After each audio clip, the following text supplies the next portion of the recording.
நான் சொல்கிறது என்னோட கூட சொல்லுங்கள். இது கர்த்தருடைய வேதம். இந்த வேதம் என்னை யார் என்று சொல்லுகிறதோ அந்த ஆள் தான் நான்.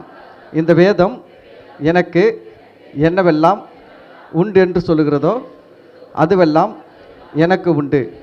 இந்த வேதம் என்னால் என்னவெல்லாம் செய்ய முடியும் என்று சொல்லுகிறதோ அதையெல்லாம் இயேசுவின் நாமத்தினால் நான் செய்வேன். இன்றைக்கு இந்த வேத வசனங்களுக்கு என் இருதயம் திறந்திருக்கிறது. இன்று இந்த வேத வசனங்கள் மூலம் நான் ஆசீர்வதிக்கப்படுவேன். ஆமேன். இந்த இடத்துல நம்ம அநேக காரியங்களை பார்த்து கொண்டிருக்கிறோம். விசேஷமாக இந்த வருஷத்தின் வாக்குத்தத்தம், இந்த வருஷத்தின் வாக்குத்தத்தம், கர்த்தர் அந்தகாரத்தில் இருக்கிற புதையல்களையும் பொக்கிஷங்களையும் உங்களுக்கு என்ன பண்ணுவார்? கொடுப்பார். அதுதான் வாக்குத்தத்தம். அதனால் இந்த வாக்குத்தத்தத்தின் அடிப்படையில் பல காரியங்களை நாம் பார்த்தோம்.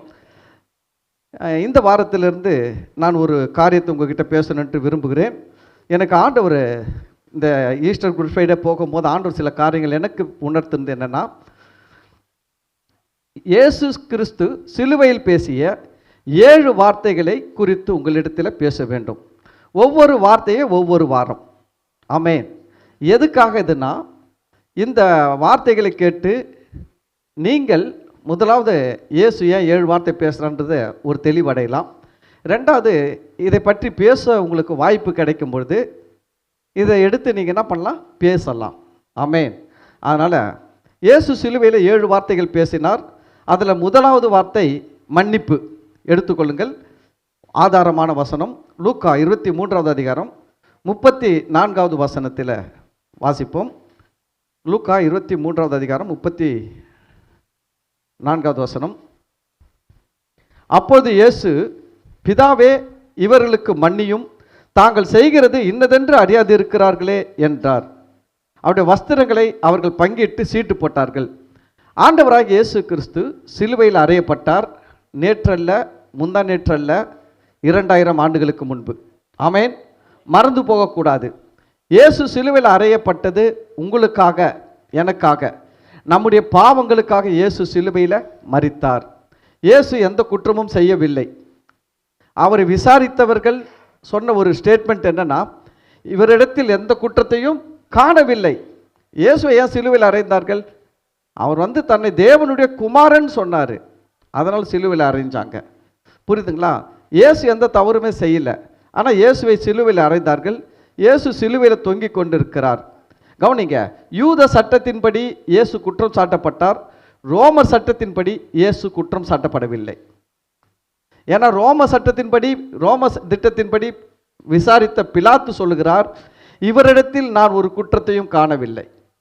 ஆனால் யூதர்கள் சட்டம் என்ன சொல்லுதுன்னா, இவன் தன்னை தேவனுடைய குமாரன் என்று சொன்னான், அதன் தேவ தூஷணம் சொன்னான் அப்படின்னு யூதர்கள் சட்டப்படி இயேசு கிறிஸ்து குற்றம் சாட்டப்பட்டார். ஆனால் ரோமர்கள் சட்டப்படி குற்றம் சாட்டப்படவில்லை. ஆனால் யூதர்கள் சட்டப்படி இயேசுவை தண்டிக்க முடியாது. ஏன்னா அதிகாரம் ரோமர் கையில் இருந்தது. யூதர்கள் ரோமர்களுடைய ஆட்சிக்கு கீழே இருந்தார்கள். அதனால் இயேசுவை யூதர்கள் தண்டிக்க முடியாது. ஆனால் ரோமர்கள் தண்டிக்க வேண்டும். அதனால் தான் இவர்கள் யூத சட்டத்தின்படி இயேசுவை குற்றவாளியாக தீர்த்து ரோம சட்டத்தின்படி தண்டனை கொடுத்தார்கள். ரோம சட்டத்தின்படி தண்டனை கொடுக்கும்போது ரோமர்கள் விசாரித்ததில்லை, இயேசுவிடத்தில் எந்த குறையும் இல்லை. அந்த ரோம கவர்னர் பிலாத்து விசாரித்து சொல்லுகிறார், இவரிடத்தில் நான் ஒரு குற்றத்தையும் காணவில்லை. அல்லேலூயா.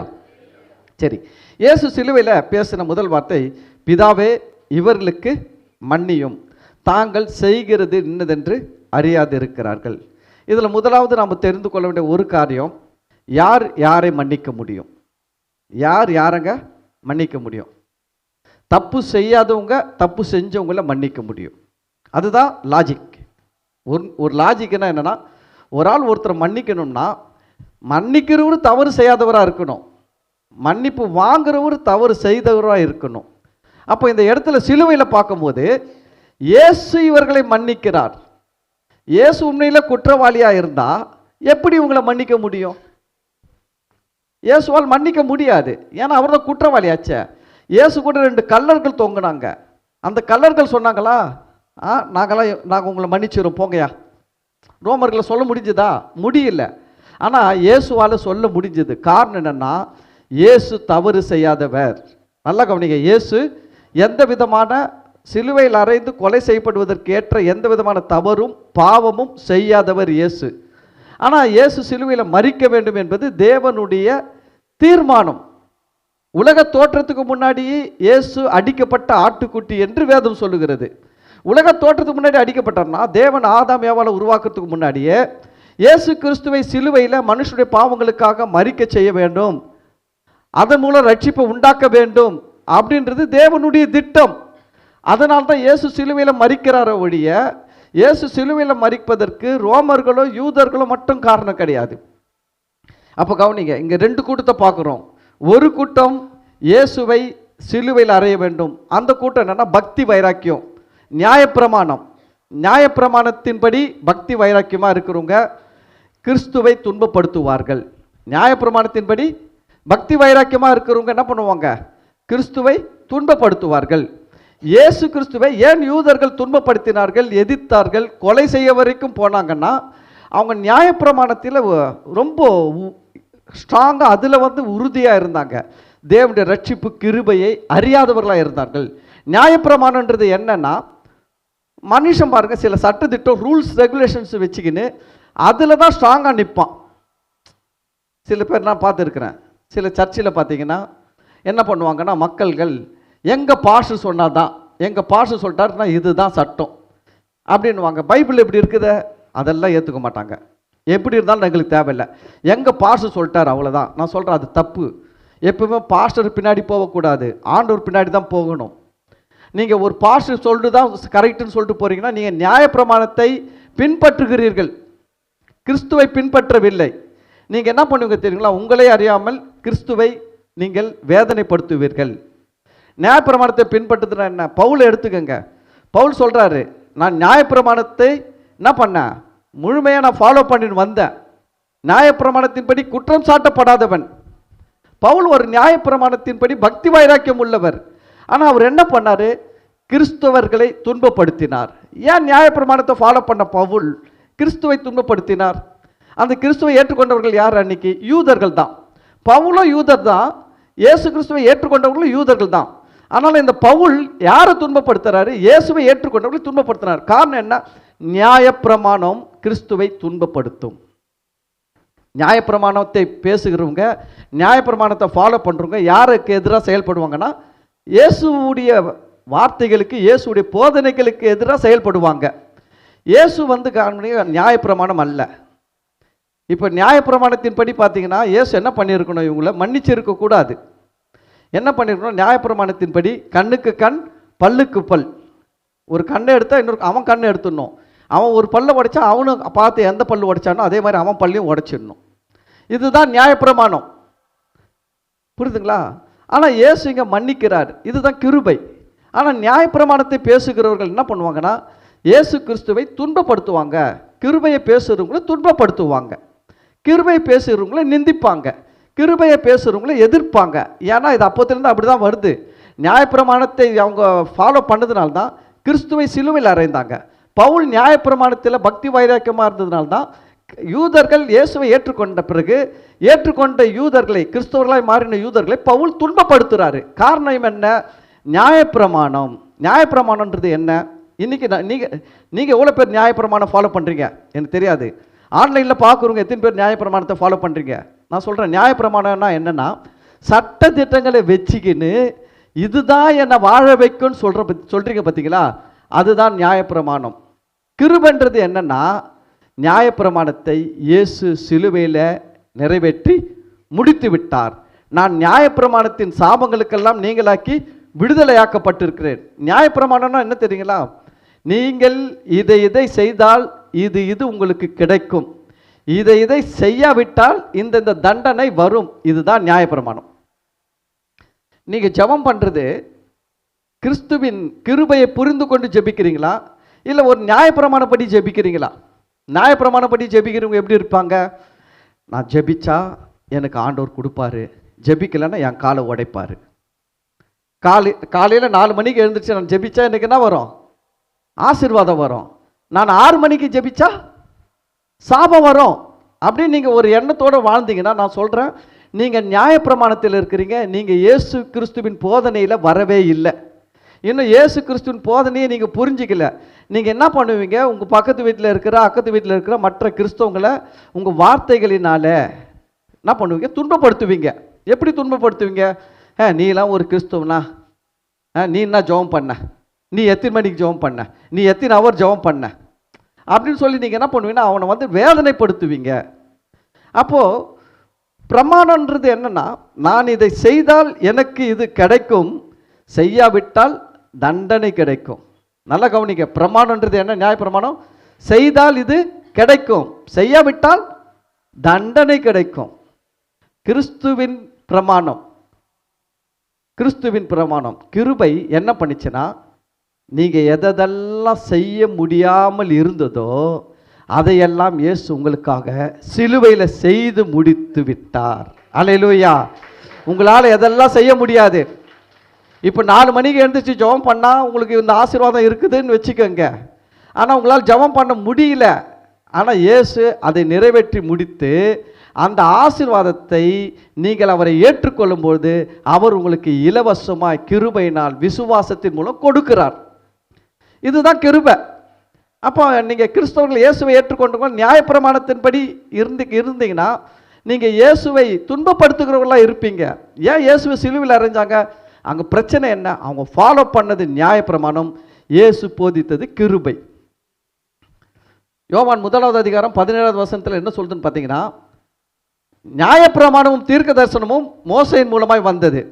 நியாயப்பிரமாணமும் தீர்க்க தரிசனமும் மோசை மூலமாய் வந்தது. கிருபையும் சத்தியமும் இயேசு கிறிஸ்து மூலமாய் வந்தது. அல்லேலூயா. கிருபையும் சத்தியமும் இயேசு கிறிஸ்து மூலமாய் வந்தது. அப்போ நியாயப்பிரமாணம் மோசை மூலமாய் கொடுக்கப்பட்டது. நியாயப்பிரமாணன்றது என்ன? சட்டதிட்டம். நியாயப்பிரமாணன்றது என்ன? கரெக்டாக முடியை இவ்வளோ தான் வெட்டணும், இதுக்கு மேலே முடி தொங்குச்சுன்னா பாவி. இதுதான் நியாயப்பிரமாணம். மீசை வைக்கணும், மீசை வைக்கக்கூடாது, மீசை எடுத்துடணும், தாடி எடுத்துடணும். இதுதான் நியாயப்பிரமாணம். சில பேர் பாருங்கள், கிறிஸ்தவங்கன்னா இப்படி தான் இருக்கணும். கவனிங்க, ஒழுக்கம் வேற, பிரமாணம் வேற. நல்லா கவனிங்க. ஒழுங்காக இருக்குது வேற. ஒழுங்காக முடி வெட்டி, ஒழுங்காக தலைக்கு எண்ணெய் போட்டு, ஒழுங்கான சர்ட் ஃபேண்ட்டை போட்டு, ஒரு டீசெண்டாக ஒரு நல்ல உடை உடுத்தி வாழ்கிற ஒழுக்கம் வேற. ஆனால் வந்து நான் இந்த ஒழுக்கமாக இருக்கிறதுனால நான் பரிசுத்தவான், இப்படி ஒழுக்கமாக இல்லாதவன் பாவின்னு நினச்சா நீ நியாயப்பிரமாணத்தில் இருக்கிற. அல்லேலூயா. அதுதான் இப்போ இயேசுவை சிலுவையில் அறைந்ததுக்கு காரணம், நியாயப்பிரமாணத்தை அவர்கள் உறுதியாக பின்பற்றினார்கள். சரி, முதல் பாயிண்ட்டு, இயேசு தவறு செய்யவில்லை, அதனால்தான் தவறு செய்தவர்களை மன்னிக்கிறார். புரியுதுங்களா? சிலுவையில் இயேசு அவங்கள மன்னிக்கும் பொழுது அங்கே ஒரு காரியத்தை நம்மளால் பார்க்க முடியுது. அவர் என்ன பண்ணல? தவறு செய்யவில்லை. இயேசு மேலே குற்றம் சாட்டப்பட்டது என்ன அப்படின்னு பார்த்தீங்கன்னா, லூக்கா 22வது அதிகாரம் 70வது வசனம் 71வது வசனம். அதற்கு லூக்கா 22வது அதிகாரம் 70வது வசனம் 71வது வசனம் எடுத்துக்கொள்ளுங்கள். அதற்கு அவர்கள் எல்லாரும் அப்படியானால், இயேசு விசாரிக்கிறாங்க. விசாரிக்கும் போது வருகிற வார்த்தை, நீ தேவனுடைய குமாரனா என்று கேட்டார்கள். இயேசுவை என்ன கேட்குறாங்க? நீ தேவனுடைய குமாரனா என்று கேட்டார்கள். அதற்கு அவர், நீங்கள் சொல்லுகிறபடியே நான் அவர்தான். இயேசு என்ன சொல்றாரு? நான் யாரு? தேவனுடைய குமாரன் தான் அப்படின்றாரு. அப்பொழுது அவர்கள், இனி வேறு சாட்சி நமக்கு வேண்டுவது என்ன? நாமே இவனுடைய வாயினாலே கேட்டோமே என்றார்கள். உடனே அவன் துணியை கிழிச்சிக்கின்னு என்ன சொல்றாங்க? சிலுவையில் அறைய வேண்டும் கத்துறாங்க. துணியை கிழிச்சிக்கின்னு இயேசுவை சிலுவையில் அறைய வேண்டும் கத்துறாங்க. இயேசு ஏன் சிலுவையில் அறையணும்னு சொல்றாங்க? இயேசுவை இவன் கேட்குறா, நீர் தேவனுடைய குமாரனா?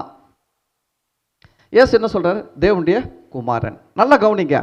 இயேசு உண்மையிலே தேவனுடைய குமாரனா இல்லைன்னு வச்சுக்கோங்க. இப்போ ஒரு மனுஷனை பிடிச்சி எடுத்துட்டு போய் அந்த இடத்துல வைக்கிறாங்க, வச்சுக்கின்னு கேட்குறாங்க, நீ தேவனுடைய குமாரனான்ட்டு. இப்போ நான் தேவனுடைய குமாரன் சொன்னால் என்னை சிலுவையில் தொங்க விட போகிறாங்கன்னா நான் சொல்வேன்னா நான் தேவனுடைய குமாரன் கிடையாதுங்க? நான் என்ன எடுத்துக்கங்க, என்னை விசாரிக்கிறாங்க, நான் தேவனுடைய குமாரன் கிடையாதுன்னு வச்சுக்கோங்க. என்னை எடுத்து போய் விசாரிக்கிறாங்க, நீ தேவனுடைய குமாரனான்ட்டு. எனக்கு தெரியுது எல்லாம் கூடி இருக்கிறான், நம்ம மேலே கம்ப்ளைண்ட் பண்ணியிருக்கிறாங்க, போலீஸ்க்கு எடுத்துன்னு போய் கோர்ட்டில் வச்சு விசாரிக்கிறாங்க. என்ன விசாரிக்கிறாங்க? நீ தேவனுடைய குமாரனான்னு விசாரிக்கிறாங்க. இப்போ நான் தேவனுடைய குமாரன் சொன்னால் அடுத்தது என்ன பண்ண போகிறாங்க? சவுக்கால் அடிக்க போகிறாங்க. சிலுவையில் அடித்து வேதனைப்படுத்தி என்ன சாகடிக்க போகிறாங்கன்னு தெரியுது. இப்போ நான் சொல்லுவேன்னா நான் தேவனுடைய குமாரன்ட்டு நான் சொல்வேன்னு நினைக்கிறீங்களா? சொல்லுவேன். ஐயா பொய் குற்றச்சாட்டு ஐயா, இதெல்லாம் நம்பாதீங்க. என்னை பிடிக்காதவங்கெல்லாம் என்ன பண்ணியிருக்கிறாங்க, என் மேலே குற்றம் என்னை எடுத்துகிட்டு வந்து இங்கே நிறுத்ததுக்காகலாம் பண்ணிட்டாங்க ஐயா. நான் ஒரு காலம் சொல்லலை நான் தேவனுடைய குமாரன்னு சொல்லிட்டு. என்னை விடுதலை ஆக்கிடுங்க ஐயா, நான் தேவனுடைய குமாரனே இல்லைன்னு சொல்லுவோம். ஒரு மனுஷனை நிற்க வச்சு விசாரிச்சா எந்த மனுஷனாக இருந்தாலும் என்ன சொல்லுவான்? தன்னுடைய உயிரா நான் தேவனுடைய குமாரானன்னு கேட்டால் என்ன சொல்லுவான்? உயிர் தான் முக்கியம். தேவனுடைய குமாரன் சொல்லி உயிரை விட மாட்டான் எவனுமே. எல்லாருமே உயிரை காப்பாற்றிப்போம். ஆனால் இந்த இடத்துல இயேசு என்ன சொல்கிறாரு? நீ தேவனுடைய குமாரன் கேட்டால் நீர் சொல்லுகிறபடி அவர் தான் நான். அப்போ இயேசு உண்மையிலே தேவனுடைய குமாரன். இதுவே நமக்கு இயேசு தேவனுடைய குமாரன் என்பதற்கு மிகப்பெரிய அத்தாட்சி. ஏன்னா அவர் தெரியும், சொன்னால் சிலுவையில் அறைய போகிறாங்க, உயிர் போக போகுதுன்னு தெரியும். தெரிஞ்சு அவர் அதை சொல்கிறார்னா அதுதான் உண்மை. ஆமேன். இப்போ எந்த காரணத்துக்காக தான் இயேசு சிலுவையில் அறையிறாங்க? அவர் குற்றம் செய்யலைங்க. இயேசு சிலுவையில் எதற்கு அறையிறாங்க? தன்னை தேவனுடைய குமாரன் சொன்னான்ட்டு. இப்போ யோசிச்சு பாருங்க, கோர்ட்டில் என் மேலே ஒரு கேஸ் நடக்குது. என்னன்னா இவர் கடவுளுடைய மகன் சொல்கிறாரு அப்படின்னு கோர்ட்டில் கேஸ் நடக்குது. ஜட்ஜி கேட்பாரு, நீ கடவுளுடைய மகன் சொன்னியா? ஆமாம். இவனை தூக்கில் போடுங்க, தண்டனை கொடுத்துருவாங்களா? அப்படி ஃபஸ்ட்டு போலீஸ் ஸ்டேஷனில் அந்த கேஸுக்கு எஃப்ஐஆர் போட மாட்டான். அந்த கேஸை எடுத்துன்னு போலீஸ் ஸ்டேஷனில் போனாலும் போலீஸ் ஸ்டேஷன் சொல்லுவோம், யோ போயா அவன் சொல்கிறான் இப்போ கடவுளுடைய மகன் சொல்லிட்டு அதுக்காக நீ என்ன பண்ணுற, கம்ப்ளைண்ட் கொடுக்க வந்துட்டேன், போ இந்த கேஸில் என்ன பண்ணது நிற்காது, ஒன்றுமே இல்லை, இதெல்லாம் நத்திங். ஏன்னா அவனுக்கு உரிமை இருக்குது. நான் கடவுளுடைய மகன் சொல்லுவான், பிள்ளைன்னு சொல்லுவான், என்ன வேணாலும் சொல்லுவான். ப்ரூஃப் பண்ணணும், அதுதான் முக்கியம். புரியுதுங்களா? இயேசு ப்ரூஃப் பண்ணார். இயேசு செஞ்ச அற்புதங்கள் அடையாளங்கள், குஷ்டரோகிகளை சுகமாக்கினார், சப்பானிகளை நடக்க வச்சார். புரியுதுங்களா? குருடர்களை பார்க்க வச்சார். பல எந்த விதமான வியாதி உள்ளவர்கள் வந்தாங்களோ அவங்களெல்லாம் சுகமாக்கி அதன் மூலம் அவங்களே மக்களை சொன்னாங்க, நீர் தேவனிடத்திலிருந்து வந்தவர். என்ன சொன்னாங்க? ஆமாம், என்ன சொன்னாங்க? நீர் தேவனிடத்திலிருந்து வந்தவர். தேவனிடத்திலிருந்து ஒருவன் வராவிட்டால் இப்படிப்பட்ட காரியங்களை என்ன பண்ண முடியாது, செய்ய முடியாது. இயேசு அவ்வளோ அற்புதங்கள் அடையாளங்கள் செய்தார். அப்போ அவர் தன்னை யாருன்னு காட்டினாரு? தேவனுடைய குமாரன் என்பதை என்ன பண்ணியிருக்கிறாரு? ப்ரூஃப் பண்ணியிருக்கிறாரு. ஆனால் இதுக்காக சிலுவையில் அறைவாங்களா? கவனிங்க, இது ஒரு குற்றமா? இயேசு தேவனுடைய குமாரன், அது சத்தியம், உண்மை. இதுக்காக ஒருத்தனை சிலுவையில் அறைவாங்களா? இது ஒரு குற்றமா? அப்படின்னா குற்றமே கிடையாது. ஆனால் அன்னைக்கு இயேசு சிலுவையில் அறைஞ்சாங்க. காரணம் என்னன்னா, அவரை குற்றவாளியாக தீர்த்ததுக்கு காரணம் அவர் தேவனுடைய குமாரன்ட்டு. அதனால ஆண்டவர் தெரியும், நான் தேவனுடைய குமாரன், இது உண்மை. ஆனால் இவங்களுக்கு தெரியல. அதனால சொன்னார், இவர்கள் அறியாது இருக்கிறார்கள், பிதாவே இவர்களுக்கு மன்னியும். அதனால சிலுவையில் அறையிறாங்க. அப்போ இயேசு இவர் குற்றவாளி இல்லை, இவங்க தான் குற்றவாளி. புரியுதுங்களா? உண்மை தெரியாமல் தவறு செய்தாலும் அது குற்றம் தானே. யோசிச்சு பாருங்க, உண்மை தெரியல, தெரியாமல் நான் ஒரு தப்பு பண்ணிட்டேன், தப்பு இல்லைங்களா? தப்பு தானே. எனக்கு உண்மை தெரியல, நான் என்னை பற்றி ஏதோ ஒருத்தர் தப்பாக பேசுகிறாங்கன்ட்டு கேள்விப்பட்டு நான் அவங்க போஸ்டரை போட்டு அடிச்சு இந்தால் என்ன யோகியமா சொல்லிட்டு ஒரு 4-5 அவன் செஞ்ச காரியத்தெல்லாம் போட்டு பப்ளிக்காக நோட்டீஸ் ஒட்டிட்டு வச்சுக்கோங்க. அப்போ அவர் சொல்கிறார், நான் பேசவே இல்லைங்க உங்களை பற்றி, நீங்கள் ஏங்க இப்படி பண்ணிட்டீங்க அப்படின்னா உண்மை தெரியலனாலும் நான் செஞ்ச தப்பு தானே. அதுபோல தான் இவர்கள் அறியாவிட்டாலும் செய்தது தவறு தான். அதனால தான் இயேசு என்ன பண்ணுறாருன்னா, முதல்ல தவறு செய்யாத இயேசு தவறு செய்த இவர்களை மன்னித்துறார். ரெண்டாவது, இது நம்ம பார்க்கும்போது நம்ம வாழ்க்கையில் கூட இப்படிலாம் வரும். நீங்கள் எந்த தப்பும் பண்ணியிருக்க மாட்டீங்க. சில நேரத்தில் உங்களை தப்பாக பேசலாம், தப்பாக நினைக்கலாம், தப்பாக கூட உங்களை பற்றி பரப்பலாம் செய்திகள். ஆனால் மன்னித்து விடுங்கள். கர்த்தர் உங்களை ஆஸ்வதிப்பார். ரெண்டாவது, இயேசு ஏன் மன்னித்தார்னா, அவர் மக்களை நேசிக்கிறார், மக்கள் மேலே அன்புள்ளவராக இருக்கிறார். அன்பு இருக்கிறவங்க தாங்க மன்னிப்பாங்க, அன்பு இல்லாதவங்க மன்னிக்கவே மாட்டான். ஒருத்தரை மன்னிக்கணும்னா அந்த அன்பு இருக்கணும். யோசிச்சு பாருங்க, ஒரு ஆள் மேலே 2 பிள்ளைகள் கல் அறிகிறாங்க. பக்கத்து வீட்டு பையன், சின்ன பையன் கல் வச்சுட்டான், அவன் பிள்ளை கல் அடிச்சிட்டான். இந்த ஆள் யாரை முதல்ல மன்னிப்பான்? அவன் பிள்ளைய மன்னிச்சிடுவான், ஏன்னா அவன் பிள்ளை மேலே அன்பு இருக்குது. பக்கத்து வீட்டு பையன் கல் அடிச்சான் பார்த்தீங்களா, அவனை கூப்பிட்டு ஒரு கொட்டு கொட்டி அனுப்புவான். இன்னும் தென்னாவுட்டில் உனக்கு ஏன் மேலேயே கல் அடிக்கிறியா? முளைச்சி 3 இலை உள்ள இவ்வளோ சீக்கிரம் கையா உனக்கு அப்படின்னு ஒரு கொட்டு கொட்டி அனுப்புவான். அதுதான் அன்பு. அப்போ யோசிச்சு பாருங்க, ஆண்டவர் மன்னிக்கிறார்னா ஆண்டவர் இந்த ஜனங்களை நேசிக்கிறார். தெரியுதுங்களா? அதை நம்ம புரிஞ்சுக்கணும். இயேசு ஏன் மன்னிச்சார்னா ஜனங்களை அவர் நேசிக்கிறார். இன்னைக்கு கூட நம்மளை அவர் நேசிக்கிறபடினால தான் மன்னிக்கிறார். நம்ம ரொம்ப யோகியன்றதுனால மன்னிக்கல, நம்ம ரொம்ப பெரிய பரிசுத்தமான்றதுனால மன்னிக்கல. புரியுதுங்களா? நம்ம ரொம்ப சூப்பர், அவருக்காக நிறைய செஞ்சு இருக்கிறோன்றதுனால மன்னிக்கல, நம்ம நேசிக்கிறபடினால தான் அவர் மன்னிக்கிறார். ஆமேன். பாருங்க, 1 கொரிந்தியர் 13வது அதிகாரத்தில் இந்த அன்பு என்னெல்லாம் செய்யும், அன்பு இருந்தால் என்னெல்லாம் செய்யும்னு சொல்லிட்டு ஒரு பெரிய லிஸ்ட்டே வருது. இந்த இடத்துல என்ன சொல்லுது பாருங்க, 13:7, 1 கொரிந்தியர் 13:7, அன்பு சகலத்தையும் தாங்கும். சகலத்தையும் தாங்கும்னா சிலுவையில் அரைஞ்சாலும் தாங்கும், காரி துப்புனாலும் தாங்கும். புரியுதுங்களா? சவுக்குனாலும் அடித்தாலும் தாங்கும். அதை தான் சொல்லுது. அன்பு சகலத்தையும் தாங்கும், சகலத்தையும் விசுவாசிக்கும், சகலத்தையும் நம்பும், சகலத்தையும் சகிக்கும். சகிக்குது. ஏன்னா அவர் மக்களை நேசிக்கிறார். கவனிங்க, இயேசுவை மாதிரி இந்த உலகத்தில் மக்களை நேசிக்கிற ஒரு தெய்வம் எதுவுமே கிடையாது. நான் எழுதி கொடுத்து சொல்லுவேன், இயேசுவை போல ஜனங்களை நேசிக்கிற ஒரு தெய்வம் இந்த உலகத்தில் எதுவுமே கிடையாது. ஏன்னா வசனம் சொல்லுது,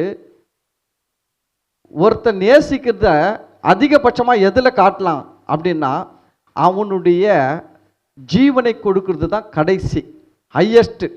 ஒருத்தன் என்னை நேசிக்கிறான்றத அவனுடைய முழுமையாக எதில் கண்டுபிடிக்கலான்னா எனக்காக உயிரை கொடுத்தா தான் அவன் என்னை உண்மையிலே நேசிக்கிறான்றதுக்கு அடையாளம். ஏன்னா எதை வேணாலும் கொடுத்துருவான். பாருங்கள், ஒரு ஷோவில் பார்த்தீங்கன்னா ஒரு கணவர் மனைவி குறித்து சொல்கிறாரு. என்ன சொன்னார் தெரியுங்களா? எங்களுக்கு அரேஞ்ச் மேரேஜ், ஆனால் நான் இந்த அம்மா மேலே ரொம்ப அன்பு பாசம்லாம் வைக்கல, ஏதோ கணவன் மனைவியாக வாழ்ந்துன்னு இருந்தோம். காலங்கள் போச்சு, கொஞ்சம் வருஷங்கள் போச்சு. அதுக்கு பிறகு திடீர்னு பார்த்தீங்கன்னா எனக்கு உடம்பு சரியில்லை. ஹாஸ்பிட்டல் எடுத்துன்னு போய் செக் பண்ணி பார்த்தாங்க, கிட்னி ஃபெயிலியர் ஆயிடுச்சு, 2 கிட்னியும் ஃபெயிலியர் ஆயிடுச்சு. கொஞ்ச நாளில் செத்துடுவேன்னு சொல்லிட்டாங்க. ஆனால் என் மனைவி தான் ஒரு கிட்னியை எனக்கு கொடுத்து இன்றைக்கி நான் உயிரோடு இருக்கிறதுக்கு காரணமாக இருக்கிறா. இப்போ நான் அவளை முழுமையாக நேசிக்கிறேன். பாருங்கள், ஒரு கிட்னி கொடுத்ததுக்கே அவர் அவ்வளோ சொல்கிறாரு. இதுதான் என் அன்பு. அது டிவிலெல்லாம் போட்டு பெருசாக பேசுகிறாங்க, ஒரு அன்பு இருந்தால் என்னெல்லாம் பண்ணுறாங்க பாருங்கள், இதுதாங்க அன்பு அப்படின்லாம். நான் சொல்கிறேன், கிட்னி இல்லைங்க, 2 கிட்னியும் கொடுத்துருக்கிறாரு, ஹார்ட்டு கொடுத்துருக்கிறாரு, நுரையீரலை கொடுத்துருக்கிறாரு, எல்லா எலும்பு தோல் சதை எல்லாத்தையும் நமக்காக கொடுத்துருக்காரு, ஜீவனை கொடுத்துருக்கிறார். அதனால தான் அவர் நம்ம நேசிக்கிறபடினால் அவர் மன்னிக்கிறார். கிறிஸ்துவங்கள் இல்லாதவங்களுக்கு ஒரு பெரிய விஷயம் என்னென்னா, யோ என்னங்க நீங்கள் கிறிஸ்துவம் வாரம் வாரம் போய் மன்னிப்பு கேட்டு வந்துடுவீங்க. வாரம் வாரம் இல்லை, டெய்லி மன்னிப்பு கேட்போம். அவர் டெய்லி மன்னிப்பார். ஏன்னா அவர் எங்களை நேசிக்கிறார். புரியுதுங்களா? நேசிக்கிற சாமி தாங்க மன்னிக்கும், நேசிக்காத சாமி தண்டிக்கும். நேசிக்காத சாமி என்ன பண்ணோம்? தண்டிக்கும். ஒத்துக்கவே ஒத்துக்காது, தள்ள கீழே நின்னாலும் ஒத்துக்காது. நான் ஒத்துக்க மாட்டேன், மரியாதை நெருப்பில் நடந்து வா, நான் உனக்கு செய்யணும்னா நீ செஞ்சதுக்கெல்லாம் என்ன பண்ணோம்? நெருப்பு மேலே நடந்து வா, இல்லைன்னா இப்படி குத்தி இவ்வளோ பெரிய அழகுல வா, இல்லைன்னா தூக்கிக்கணுமா, ஏன்னா மூட்டை முடிச்ச, நான் மன்னிக்க மாட்டேன்டா அப்படின்னும். ஏன்னா அது அன்பு இல்லாத தெய்வம். இயேசு ஒருத்தர் அன்பு நிறைந்த தெய்வம், அவர் மன்னிக்கிறவர். அல்லேலூயா. சரி, அதுக்கு அடுத்தது பார்த்தீங்கன்னா ஏன் இயேசு அவங்கள மன்னிக்கிறார்னா, அவங்க பார்த்தீங்கன்னா பின்விளைவுகள் அறியாமல் செய்கிறார்கள். இயேசுவை சிலுவையில் அறையதுனால அவங்க மேலே எவ்வளோ பெரிய சாபம் வரப்போகுதுன்னு தெரியாமல் அவங்க என்ன பண்ணுறாங்க? பின்விளைவுகளை அறியாமல் செய்கிறாங்க. ஆனால் அந்த பின்விளைவுகள் எவ்வளோ மோசமானதுன்ட்டு யார் ஒருத்தருக்கு தெரியும்னா இயேசு ஒருத்தருக்கு தான் தெரியும். செய்கிறவங்களுக்கு தெரியல. இயேசுவை சிலுவையில் அறையிற அந்த மக்கள்களுக்கு தெரியல. நம்ம தேசம் நாசமாக போகுது, நம்ம சந்ததி நாசமாக போகுது, நம்ம இனமே நாசமாக போகுதுன்னு தெரியல. ஆனால் அவன் ஒரு வேகத்தில் செய்கிறான், பின்விளைவுகளை அறியாமல் செய்கிறான். ஆனால் ஆண்டவருக்கு தெரியும், இவன் இதெல்லாம் செய்தனால என்ன ஆக போகுதுன்னு தெரியும் அவருக்கு. அதனால தான் அவர் என்ன பண்ணுறாருன்னா அவனை மன்னிக்கிறார்.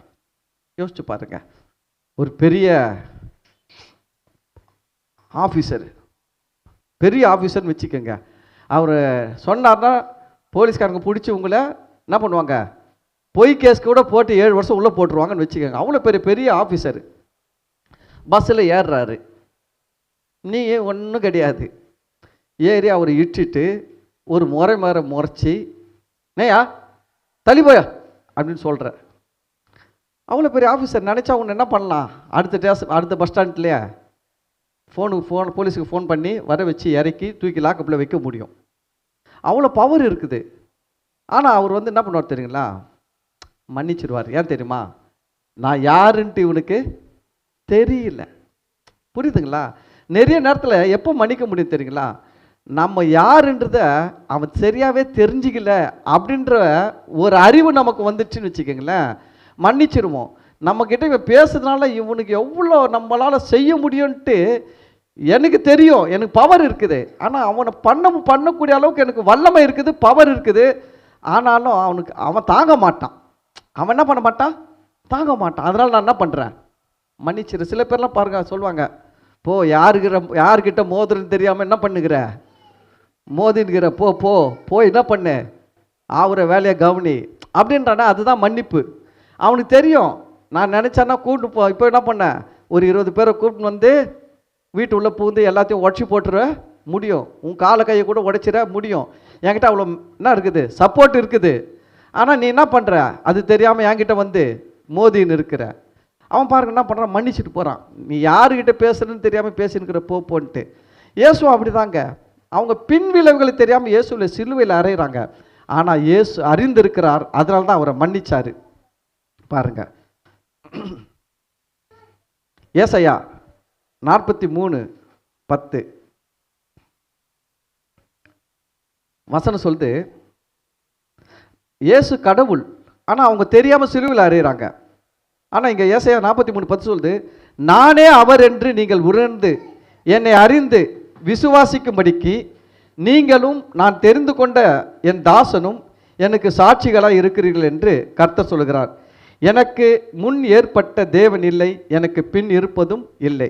இந்த இடத்துல பார்த்தீங்கன்னா அவர் சொல்கிறாரு, நானே அவர் என்று என்ன பண்ணணும், நீங்கள் விசுவாசிக்க வேண்டும். ஏசாயா தீர்க்கதரிசியில் என்ன சொல்கிறாரு, நானே அவர். நானே அவர்னா யாரு, இவன் எதிர்பார்த்துன்னு இருக்கிற மேசியா, இவன் எதிர்பார்த்து கொண்டு இருக்கிற ரட்சகர், இவன் எதிர்பார்த்து கொண்டு இருக்கிற ஒரு நல்ல தெய்வம். நான் தான் அவர்ன்றத இவங்க தெரிஞ்சுக்கணும்னு விசுவாசிக்கணும்ட்டு அவர் விரும்புகிறாரு. ஆனால் அவங்களுக்கு அந்த விசுவாசம் இல்லை, தெரியல. இயேசு கூட பாருங்க, வந்தப்போ கூட அவர் நிறைய பிரசங்கம் பண்ணும்போது அவர் என்ன சொல்கிறார் பார்த்தீங்கன்னா, யோவான் 8:24 பார்த்தீங்கன்னா சொல்கிறாரு, ஆகையால் நீங்கள் உங்கள் பாவங்களிலே சாவீர்கள் என்று உங்களுக்கு சொன்னேன். ஜனங்களை பார்த்து சொல்கிறாரு, நீங்கள் உங்கள் பாவத்தில் என்ன பண்ண போகிறீங்க, சாவீங்கன்னா அழிய போகிறீங்க, நாசமாக போகிறீங்க, கஷ்டப்பட போகிறீங்க சொன்னேன். ஏன்னா நானே அவர் என்று நீங்கள் விசுவாசியாவிட்டால் உங்கள் பாவங்களிலே அழிவீர்கள். மக்களை பார்த்து சொல்கிறாரு, நானே அவர், அது நீ தெரிஞ்சிங்கன்னா நீ நல்லா இருப்ப. இவன் என்ன நினைக்கிறான்னா, யாரோ ஒருத்தர் வரப்போகிறாரு, அவர் யாருன்னு இவருக்கு தெரியல. மேசியா வரப்போகிறாருன்னு தெரியும், அந்த மேசியா யாருன்னு தெரியல. இயேசு தான் அந்த மேசியா வந்திருக்கிறாரு, ஆனால் இவனால் அவர் அறிந்து கொள்ள முடியல. அதனால தான் சிலுவையில் அறையும் போது இயேசு அவனை மன்னிக்கிறாரு. நான் தான் அவர், உனக்கு தெரியல. இயேசு சொல்லும் போது சொல்கிற வார்த்தை கவனிங்க, பிதாவே தாங்கள் செய்கிறது இன்னது என்று அறியாது இருக்கிறார்கள். என்னது தெரியல அவனுக்கு. ஒருத்தனை எப்போ நம்ம மன்னிக்க முடியும் தெரியுங்களா, அவன் தெரியாமல் செஞ்சவனை நம்ம மன்னிப்போம், தெரிஞ்சு செஞ்சவன் என்ன பண்ண முடியாது, மன்னிக்க முடியாது. நம்மளால் நிறைய பேரை மன்னிக்காமல் இருக்கிறதுக்கு ஒரு காரணம் என்னென்னா, அவன் தெரியாமல் செஞ்சுருப்பான். ஆனால் நம்ம என்ன நினச்சுன்னு தெரியுமா, அவன் தெரிஞ்சு தான் செஞ்சான். ஏன் மன்னிக்க மாட்டேன்றோம், ஏன் மன்னிக்க முடியல? கேட்டு பாருங்க, மக்கள் சொல்கிற பிரச்சனை, பாஸ்டர் உங்களுக்கு தெரியாது, அவன் தெரிஞ்சே செஞ்சான் பாஸ்டர். அவனை கேட்டு பாருங்க, ஐயோ எனக்கு தெரியவே தெரியாங்க, நான் தெரியாமல் பேசிட்டேங்க, தெரியாமல் செஞ்சான், ஒத்துக்க மாட்டான். இல்லை அவன் போய் சொல்கிறான், அவன் தெரிஞ்சே செஞ்சான், நான் மன்னிக்க மாட்டோம். கவனிங்க, நம்ம மன்னிக்காமல் இருக்கிறதுக்கு ஒரு தன்மை என்னென்னா, அவங்க செய்கிற தவறுகளை தெரிந்தே செய்கிறார்கள் என்று நம்ம முடிவு செய்கிறோம். நிறைய நேரத்தில் நம்ம வாழ்க்கையில் நமக்கு எதிராக செய்கிறவங்க தெரியாமல் செய்கிறாங்க, அதுதான் உண்மை. தெரியுங்களா உங்களுக்கு, அவங்களுக்கு தெரியாமல் செய்கிறாங்க. ஆனால் நீங்கள் மன்னிச்சிடணும். பாருங்க, மன்னிக்க வேண்டும். இந்த இடத்துல பாருங்க, இயேசு சொல்றாரு, நானே அவர் என்று நீங்கள் விசுவாசிக்காவிட்டால் உங்கள் பாவங்களிலே சாவீர்கள். இயேசு சிலுவையில் அறையறதுக்கு முன்னாடி கொண்டு போறாங்க. கொண்டு போகும்போது பாருங்க, அந்த ஜனங்கள்லாம் அழுகுறாங்க. அழும்போது இயேசு என்ன சொன்னார் பாருங்க. லூக்கா 23ஆவது அதிகாரம் 27வது வசனம் 28வது வசனத்தில் ஜனங்க அழுகுறாங்க. இயேசுவை சிலுவையில் அறையறதுக்கு கொண்டு போகும்போது திரள் கூட்டமான ஜனங்களும் அவருக்காக புலம்பி அழுகிற ஸ்திரீகளும் அவருக்கு பின் சென்றார்கள். இயேசு சிலுவை மரத்தை வச்சு சுமக்க வச்சு எடுத்துன்னு போகிறாங்க. இதை பார்த்து நிறைய பெண்கள் என்ன பண்ணுறாங்க, அழுகிறார்கள். நிறைய ஜனங்கள் அழுகிறாங்க. அதில் ஆண் இருக்கிறாங்க, பெண் இருக்கிறாங்க, எல்லாமே இருக்கிறாங்க, அழுகிறார்கள். இயேசு அவர்கள் முகமாய் திரும்பி, எருசலேமின் குமாரத்திகளே, நீங்கள் எனக்காக அழாமல் உங்களுக்காகவும் உங்கள் பிள்ளைகளுக்காகவும் அழுங்கள். என்ன சொல்கிறாரு? எனக்காக அழ வேண்டாம். ஏன்னா நான் சிலுவையில் மரிப்பேன், உயிர் தெழுவேன், நான் பரலோகத்துக்கு போயிடுவேன். ஆனால் இதை செய்கிறவன் பல பிரச்சனையில் அழிஞ்சு போவான். அது உங்களுக்கு தெரியல. என்னை சாகடிக்கிறவன் மேலே எப்படிப்பட்ட சாபம் வரும்னு தெரியுமா? ஒன்று தெரியுங்களா? இயேசுவை விசாரிக்கும் பொழுது இந்த மக்கள் சாபத்தை ஏற்றுக்கொண்டாங்க. இயேசு சிலுவையில் மன்னிச்சாரு, ஆனால் இவன் சாபத்தை இவனே எடுத்து தலைமையில போட்டுக்கினான். எப்படி தெரியுங்களா? இயேசுவை நியாயம் விசாரிக்கிற அந்த ரோம ஜட்ஜி பிலாத்து என்ன சொல்றாரு? இவனிடத்தில் நான் ஒரு குற்றத்தையும் காணவில்லை, இவனுடைய இரத்த பழிக்கு நான் பொறுப்பில்லை, என் மேலே வராமல் இருக்கட்டும் இரத்த பழின்னு சொல்றாரு. உடனே இந்த ஜனங்கள்லாம் சும்மா இல்லாமல் என்ன சொன்னாங்கன்னா, இவனுடைய இரத்த பழி எங்கள் மேலே எங்கள் பிள்ளைகள் மேலே வரட்டும்னு சொன்னாங்க. அதனால்தான் யூதர்கள் உலகம் முழுவதும் சிதறடிக்கப்பட்டார்கள். தெரியுங்களா உங்களுக்கு? உலகம் முழுவதும் சிதறடிக்கப்பட்டு ஆயிரக்கணக்கான வருஷங்கள் அவங்க சொந்த நாட்டில் வாழாமல் எங்கெங்கேயோ வாழ்ந்தாங்க. அதாவது 1000 வருஷம் கழித்து தான், 1300 1400 வருஷம் கழித்து தான் இந்த யூதர்கள் என்ன பண்ணுறாங்க தெரியுங்களா? திரும்பவும் அந்த இஸ்ரேல் தேசத்துக்கு உலகமெங்கும் இருந்து வந்து ஒரு தேசமாய் உருவாக்கினார்கள்.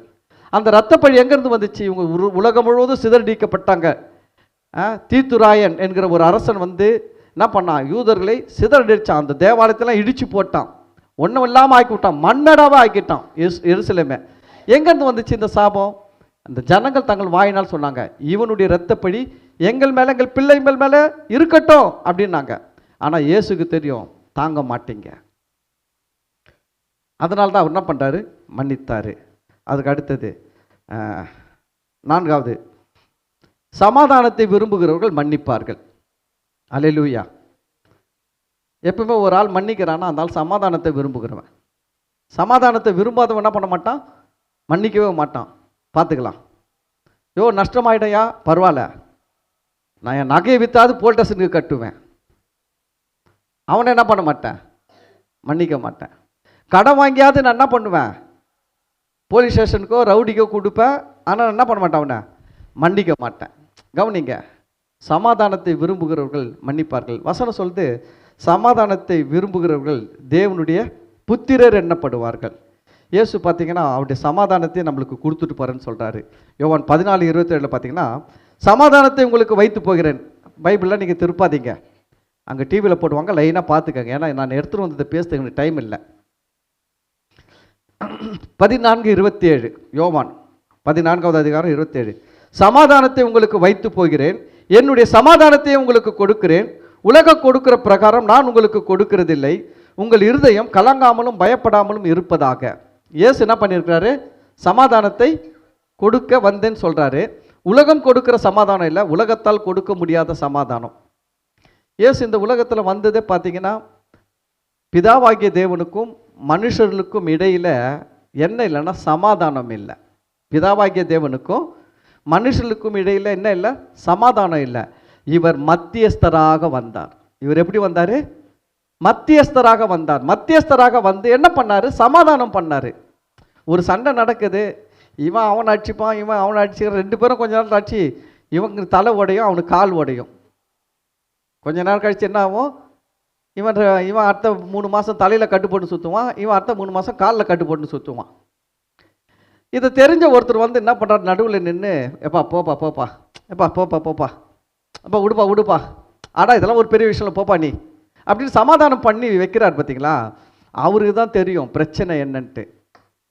சமாதானம் பண்ணுகிறது தான் என்ன சொல்ல தெரியுமா? சரிப்பா மன்னிச்சிருப்பா, சரிப்பா நீ மன்னிச்சிருப்பா அப்படின்னுவார்.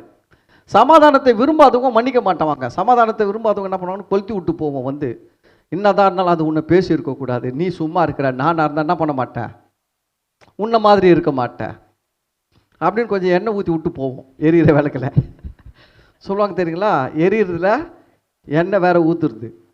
இந்த வேலை நிறைய பேர் பண்ணுவாங்க. நீங்கள் தான் எச்சரிக்கையாக இருக்கணும்.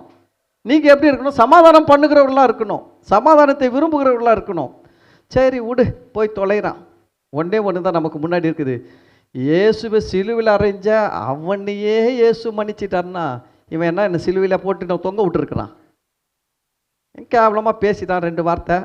இல்லை பின்னாடி அதை யோசிச்சு பாருங்கள், ஏன் பேசுனா?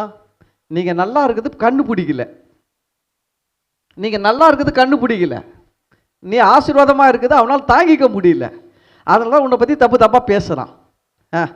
இவங்க என்ன, இவங்களை பற்றி தெரியாதா?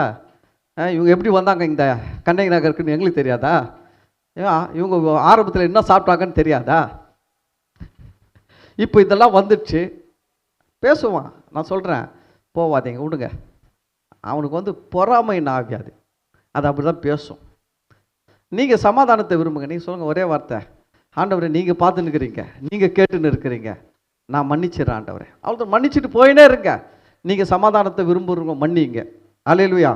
அதுங்க சமாதானத்தை விரும்பாதவங்க தான் என்ன பண்ணுவான், வேட்டியை மடித்து கட்டி, யாரை சொன்னேன், எப்படி சொன்னேன், உன்னை பற்றி எனக்கு தெரியாதா, நீ எப்படி சாப்பிட்டேன்னு எனக்கு தெரியாதா, நீ எப்படி வந்தேன்னு தெரியாதா, உன் குடும்ப ஹிஸ்ட்ரியை சொல்லுவா. வேணாம், இயேசு மன்னிச்சிட்டார் சிலுவையில். அல்லேலூயா. அதுக்கு அடுத்தது இயேசு ஏன் மன்னிச்சாரு அப்படின்னா, இயேசு மன்னிப்பை போதித்தார். இயேசு என்ன போதிச்சாரு, மன்னிப்பை போதிச்சாருங்க. அதனால தான் இயேசு மன்னிச்சாரு. இப்போ நான் பிரசங்கம் பண்ணுறேன். என்ன பிரசங்கம் பண்ணுறேன், நல்ல ட்ரெஸ் பண்ணுங்கன்னு பிரசங்கம் பண்ணுறேன். நான் கிழிஞ்சு போன சொக்கா போட்டுன்னு வந்தேன்னு வச்சுக்கோங்க, என்ன சொல்லுவீங்க? ஃபஸ்ட்டு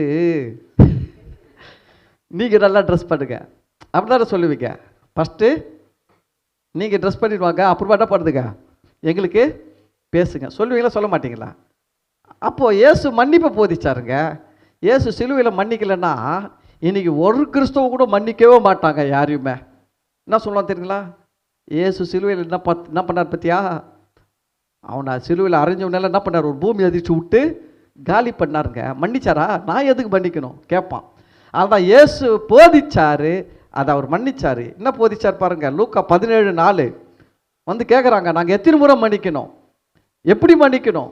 இயேசு சொல்கிறாரு, லூக்கா 17வது அதிகாரம் 4வது வசனம், டிவியில் பார்த்துக்கோங்க, டைம் இல்லை. அவன் ஒரு நாளில் 7 தரம் உனக்கு விரோதமாய் குற்றம் செய்து 7 தரம் உன்னிடத்தில் வந்து நான் மனஸ்தாபப்படுகிறேன் என்று சொன்னால் அவனுக்கு மன்னிப்பாயாக என்றார். ஒரு நாளைக்கு ஒரு ஆள் எத்தனை முறை மன்னிக்கணும், மன்னிப்பு கேட்டா? அவ்வளோதான், 8வது முறை மன்னிக்காதீங்க. நான் சொல்கிறேன், யாருமே அந்த லெவலுக்கு இருக்க மாட்டாங்க. ஒரு நாளைக்கு தப்பு 7 முறை உங்களுக்கு விரோதமாக தப்பு பண்ணி 7 முறை மன்னிப்பு கேட்பாங்களா யாருன்னா? அப்படி யாருமே இருக்க மாட்டாங்க. ஒரு முறை தப்பு பண்ணி வந்து என்ன பண்ணுவாங்க, சாரி தப்பு பண்ணிட்டேன், உங்களுக்கு விரோதமாக செஞ்சிட்டேன், பேசிட்டேன், மன்னிச்சிருங்கன்னு கேட்பாங்க. அந்த ஆள் என்ன பண்ண மாட்டான் தெரியுமா, அன்றைக்கி செய்யவே மாட்டான், வேணா மறுநாள் வேணா செய்வான். அதனால் இயேசு சொல்கிறாரு, 7 தரம் செஞ்சுட்டு வந்தால் கூட மன்னிச்சிடு. ஏன்னா எந்த மனுஷனும் அந்த அளவுக்கு மோசமானவன் கிடையாது. ஆமேன், அல்லேலூயா. அப்போ இயேசு சொன்னார், பேதுருகிட்ட சொல்றாரு 70 தரம் மன்னிக்கணும்னாரு. எத்தனை முறை? 70 தரம் மன்னிக்கணும்னாரு. அப்போ என்ன சொல்றாருன்னா, மன்னிச்சுக்கின்னு இரு அப்படின்றாரு. அப்போ மன்னிப்பை போதித்த இயேசு மன்னிக்காவிட்டால் நாம் என்ன பண்ணுவோம், அவருடைய போதனைகள் எல்லாம் கை கொள்ளவே மாட்டோம். என்ன சொல்லுவோம், அவரே மன்னிக்கலைங்க, அதெல்லாம் சும்மாங்க அப்படின்ட்டு போயிடுவோம். சரி, அதுக்கு அடுத்தது ஏன் மன்னிச்சார் இயேசு அப்படின்னு பார்க்கும்போது, மூத்த பிள்ளை இளைய பிள்ளையை மன்னிக்க தான் வேண்டும். ஜாய் சிஸ்டர் பேசின ஒரு காரியம்தான் இது. ஆமேன். ஒரு குடும்பத்தில் 2 பிள்ளைகள் இருக்குது. இந்த சின்ன பசங்க இருக்குது பார்த்தீங்களா, ரொம்ப பெரிய வயசுலாம் இருக்காது, அதுக்கும் ஒரு 1.5 வயசு தான் டிஃப்ரெண்ட் இருக்கும், இல்லை 2 வயசு தான் டிஃப்ரெண்ட் இருக்கும். ஆனால் அது பயங்கர அமக்கலம் பண்ணும். ஆனால் இந்த அப்பா அம்மா வந்து யாரை மன்னிக்க சொல்லுவாங்க, மூத்த பிள்ளையை தான் என்ன சொல்லுவாங்க, வந்து விட்றா தம்பி தானே மன்னிச்சு விட்றா. அவனை மன்னிச்சு ஒரு நேரத்தில் என்ன கேட்பா தெரியுமா, நானே தான் மன்னிக்கணுமா. இது அப்பா அம்மாக்கெல்லாம் கவனிங்க, வீட்டு வேலை செய்ய வைக்கிறதுல கூட பாருங்க, இந்த மூத்த பிள்ளைகள தான் போட்டு பெண்டு எடுக்கிறது. இந்த சின்ன பிள்ளைங்க அந்த பெரிய பிள்ளைங்க எத்தனை வயசு டிஃப்ரெண்ட் பாருங்க. நான் சொல்றேன், ஒரு 10 வயசு டிஃப்ரெண்ட் இருந்தா நீங்க மூத்த பிள்ளைய போட்டு வேலை வாங்குங்க. தண்ணி புடி, கடைக்கு போ, மார்க்கெட்டு போ, மீன் வாங்கினவா, கறி வாங்கினவா, எல்லா வேலையும் வாங்குங்க. 10 வயசு டிஃப்ரெண்ட் இருந்தா. 2 வயசு தான் டிஃப்ரெண்ட்டு. இந்த 2 வயசு டிஃப்ரெண்ட்டுக்காக எல்லா வேலையும் அந்த மூத்த பிள்ளை தான். சரி, கேட்டா நீ தான் பெரியவன், கேட்டா நீ தான் பெருசு, வயசுல பெரியவன். என்ன வயசுல பெரியவன்? 2 வயசு. தட்டில் சாப்பாடு போட்டு வைக்கும் போது யார் அதிகமாக சாப்பிட்டு? மூத்த பிள்ளைய விட சின்ன பிள்ளை தான் நிறைய சாப்பிட்றான். அப்ப அங்க போன போது மட்டும் என்ன ஆகுது?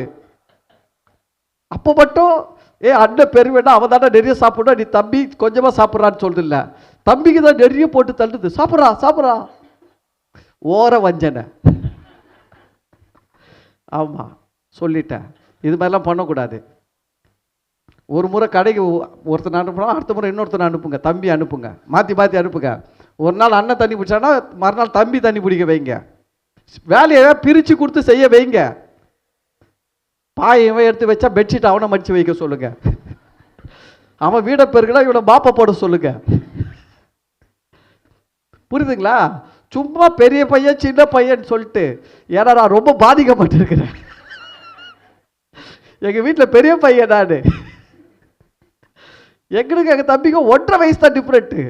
காப்பி குடிக்கும் போது நான் 1 கிளாஸ் காப்பி குடிச்சா அவன் 1.5 கிளாஸ் காப்பி குடிப்பான். ஆனா தண்ணி தூக்கிட்டு வரதுக்கு மட்டும் அவன் சின்ன பையன்டான். கடைக்கு போறதுக்கு அவன் சின்ன பையன்டான். எதனா எழுதணும், கொள்ளணும், செய்யணும், ஏறணும், பிடிக்கணும், குடிக்கணும், அவன் சின்ன பையன்டான். இன்னும் எத்தனை காலம் தான் ஏமாத்துவீங்க இப்படியே பெரிய பிள்ளைகள் எல்லாம்? சரி, இவர் மூத்த சகோதரன். இயேசு யாரு?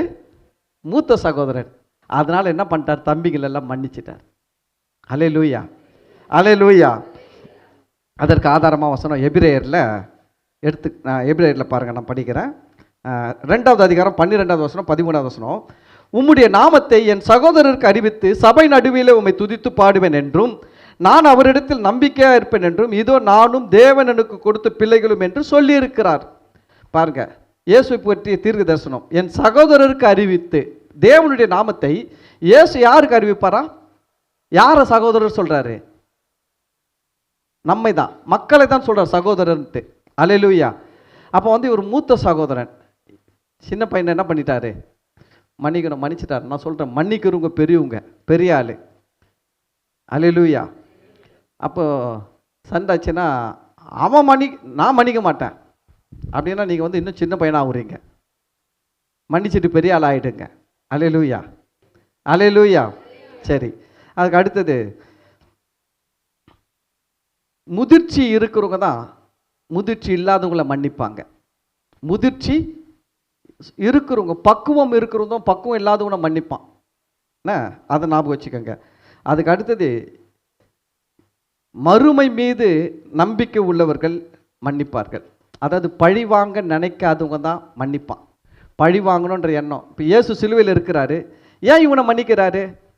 இன்னும் கொஞ்ச நேரத்தில் எங்கே போக போகிறார் இயேசு? பரலோகம் போக போகிறாரு. பரலோகம் போய் தேவனுக்கு முன்னாடி நிற்கும் போது எப்படி நிற்கணும்? அங்கே கடவுளுக்கு முன்னாடி ஒரு சமாதானத்தோடு நிற்கணும். புரியுதுங்களா? அங்கே தேவன் பார்த்துட்டு, என்னப்பா வந்த, இவனை ஒரு மன்னிச்சுட்டு வந்துருக்க கூடாதா? இப்போ பாரு, இவனுக்கு இவ்வளோ நீ மன்னிக்காததுனால இவ்வளோ சாபம் வரப்போகுது, இவ்வளோ அழிவு வரப்போகுது, அவன்லாம் சாப போகிறானே, நீ ஒரு வார்த்தை மன்னிச்சுட்டு வந்திருக்க கூடாதா அப்படின்னு கடவுள் தன் இடத்துல கேட்பாரு, தன்னை விசாரிப்பாருன்ற தெய்வ பயம் இருக்கிறவன் தாங்க மன்னிப்பான். தெய்வ பயம் இல்லாதவன் மன்னிக்கவே மாட்டான். இந்த மன்னிக்காமல் சண்டை போடுற கேஸெல்லாம் பாரு, அவன் சாகணும் இல்லைன்னா நான் சாகணும், 2ல் 1 பார்க்கணும். இது தெய்வ பயம் இல்லாதது. நான் சொல்கிறேன், தெய்வ பயம் இருக்கிறவங்க மன்னிப்பாங்க. ஏன்னா நான் போய் ஜெபிக்கணும், ஜெபிக்கும்போது அந்த குற்ற மனசாட்சி என்ன பண்ணும்? வேதனைப்படுத்தும். நான் எப்படி ஜெபிக்க முடியும்? அவனை மன்னிக்கலாம், அவன் மேலே பழி வாங்குற குணம் எனக்கு இருக்குது, அந்த வெறுப்பு நான் சொல்கிறேன் கேட்டால், உங்களுக்கு பழி வாங்குற எண்ணம் இருந்தாலுமே உங்களால் மன்னிக்கவே முடியாதுங்க. பழி வாங்கணுன்ற ஒரு எண்ணம், ஆனால் மோசமான ஒரு எண்ணம், அந்த பழி வாங்குற எண்ணம் தான் எரிச்சலை உண்டாக்கும், கோபத்தை உண்டாக்கும், எல்லாவற்றையும் உண்டாக்கும். உங்கள் சொல்லப்போனால் உங்களை கீழ்த்தரமான வேலைலாம் செய்ய வைக்கும். என்ன வேலைலாம் செய்ய வைக்கும்? நீங்கள் ஹவுசிங் போர்டில் இருந்தாலும் சொல்கிறேன், செருப்பு விடுறது தான் பெரிய பிரச்சனையே வரும். எதிர் வீடு, பக்கத்து வீடு, அக்கத்து வீடு. உங்கள் வீட்டுக்கு நல்லா செருப்பை விட்டு அவன் போயிடுவான், இல்லைன்னா அவன் ஒழுங்காக விட்டுருப்பான்.